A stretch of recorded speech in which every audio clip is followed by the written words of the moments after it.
Hello and welcome again to the video summaries for What is the Human? This is the video summary for week 11, which we looked at non-violence.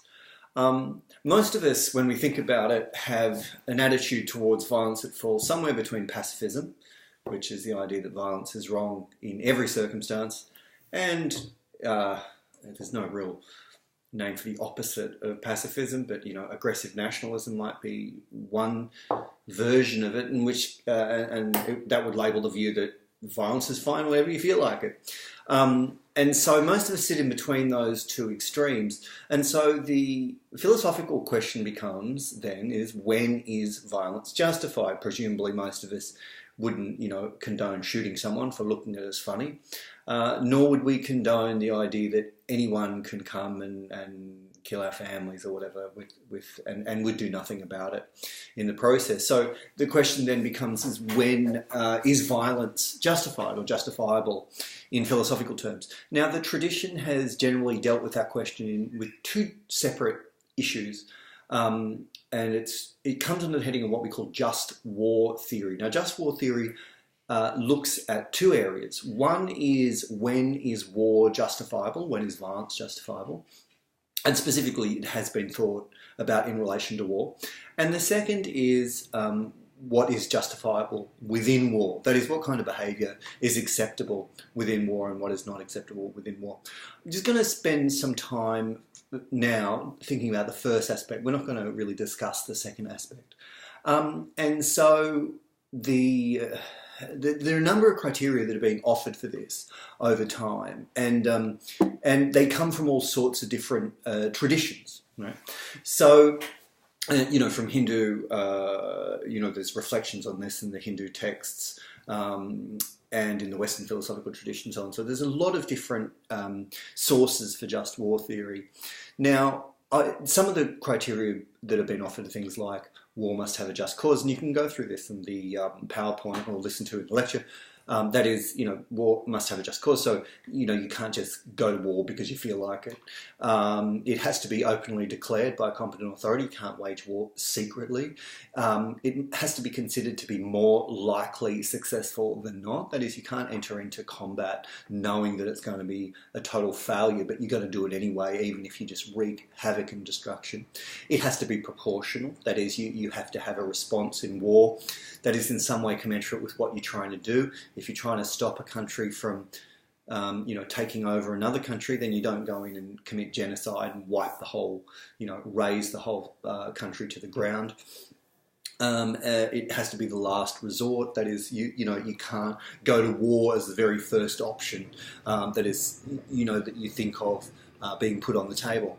So those are some of the justifications that have been offered for the right reasons or justifications for going to war. Now, what if war, then, the next thing we consider is, what if war or violence is neither, justifiable, that is, you can't justify going to war, or if it's not available, right? So that you don't have the means by which you can go to war. We're excluding things like terrorism here, right? So terrorism is often seen as a means by which people who don't have a lot of military power wage a kind of war. But assuming that that is either not available or seen as undesirable, then the question then becomes is what happens? And what we really put under that label is called non-violent resistance.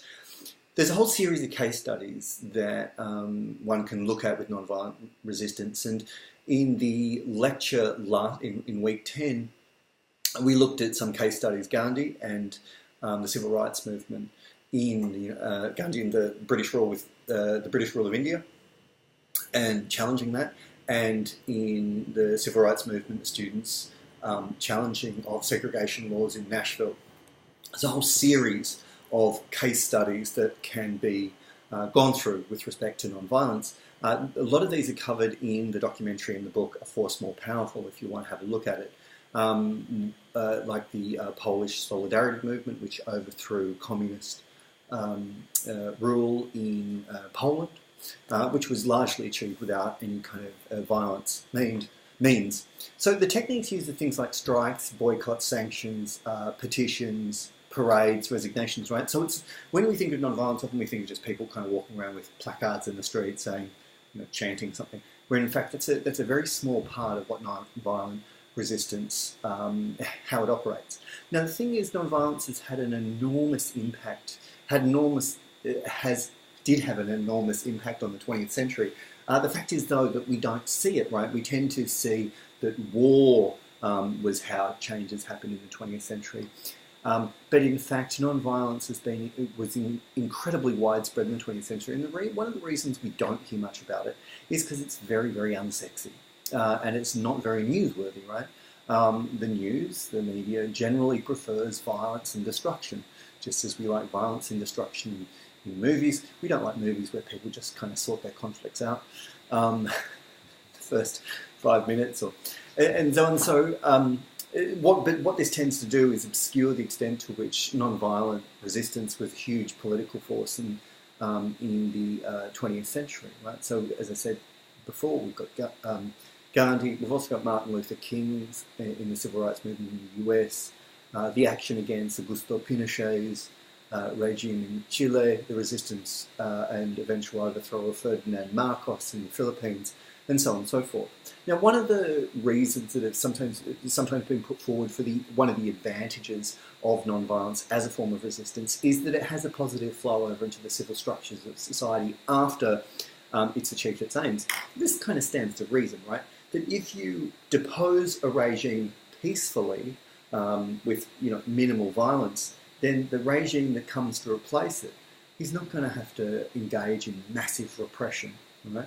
Whereas if you have a military operation that ousts a government, what happens afterwards can be quite unstable. And we see, you see this all the time. Governments are overthrown in military juntas, and then chaos besets that nation. Well, in some cases for 50, 60, 100 years, that they never quite settle down. Whereas we can see in cases like, India and the Philippines and so on, what happened in the regimes that replaced them. It doesn't mean they're perfect regimes by any stretch of the imagination, and there's a lot of political problems everywhere. But they were relatively peaceful in the establishment of those governments, and so there's a flow onto civil society. And I should have silenced my email, but it's too late now. So one of the key points that's worth bearing in mind that non-violent resistance is predicated on the idea that power always requires the cooperation, rather than actually the consent of the governed. This is something you can't achieve through force, right? You can get someone, in a personal level, you might be able to get someone to pretend that they're your friend. If you force them with a knife, you've got to act like my friend. But you're never going to get their consent that way. You can get them saying they give their consent, but they're never actually going to get their consent. And non-violent resistance works on the fact, it's wedge in some senses, it's the way it initiates itself is realising this and understanding that consent itself cannot be coerced. Now this is not to say that non-violent resistance is always successful or more successful than not. It's very hard to plot these things out. Now one of the things we looked at in the lecture with the protests, the pro-democratic protests that took place in China in 1989, particularly in Tiananmen Square, began non-violently, but it quickly degenerated into violence, and this was crushed. And so there are inherent risks in non-violent resistance, just as there are risks in violent resistance, right? So I don't want to give the impression it's like, well, non-violent resistance is fantastic, it always works. Well, it doesn't, and it doesn't work at a national level, international level, or personal level. It's never guaranteed. I guess like anything in social, political, and personal life, it's never guaranteed. Now, one of the things I did point out in the lecture that was a little bit overlooked in the documentary that we looked at, especially in relation to Nashville, was the enormous risks that those students were taking, given the history of lynching of African Americans that preceded it. So I just wanted to provide that as a little correction, and I'm just, for those of you who didn't go to lecture and do want to have a look at the PowerPoint and listen, I just want to tell you that there are a couple of disturbing images there, and you may want to omit them or not look too closely. There are lynchings in the United States, and these things were taking place. Like, this is not a 19th century phenomenon. This was taking place well into the 20th century.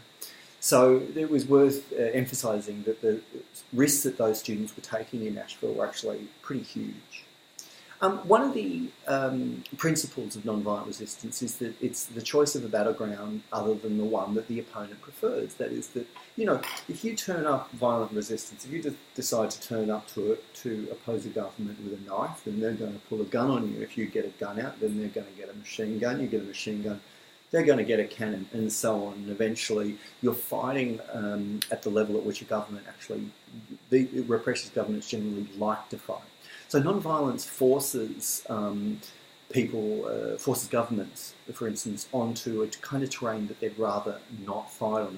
It's much harder to beat people who are not operating with the same rationale and with the same means that the powers that be at the time were. We concluded the lecture with one quote from Hannah Arendt on violence, from page 40, if you want to have a look at that, about different conception, another conception of what governance means.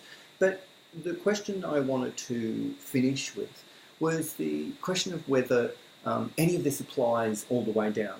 You know, so in the course, one of the things that we've looked at has been, for instance, levels of imitation. So imitation operates at the level of the human infant, it operates at the level of, you know, teenagers, adults, it operates at the level of cultures, societies, and so on, right? So it can go all the way up and all the way down. We can see scapegoating, for instance, operates, well, it requires more than an individual, but it can operate in quite small and quite large contexts. The question is there such a thing about, are there applications of non-violence that go all the way down to the self? What would it mean to be non-violent towards oneself? If you want to get yourself to change, if there's some kind of opposite, you want to organise resistance to a certain way that you behave, then what might it look like for the opposition of that to be non-violent? The very last thing is opening up the question of what violence and non-violence means in this instance. So, for instance, one of the ways in which international community pressures certain countries into behaving in a certain way is that they are given, they're not kind of invaded or bombed, that they are, in fact, say, given sanctions, right? Now, this is an interesting and open question. To what extent sanctions, which don't seem to be violent, are in fact violent? So, you know, if you block a country from getting food or aid in order to discipline the regime, and you think you're behaving well because it's non-violent, the impacts of those sanctions and that kind of behaviour can end up being quite severe. So one of the questions that's worth thinking about this week is opening up the issue of what violence and non-violence looks like. And one of the ways that this ends up coming up very often, I think, in conversation is in relation to, at a personal level, is in relation to things like disciplining of children, right?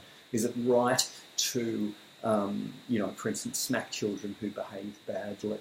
Is that an act of violence, or is it silly to call that violence? It prejudices too much to call it violence.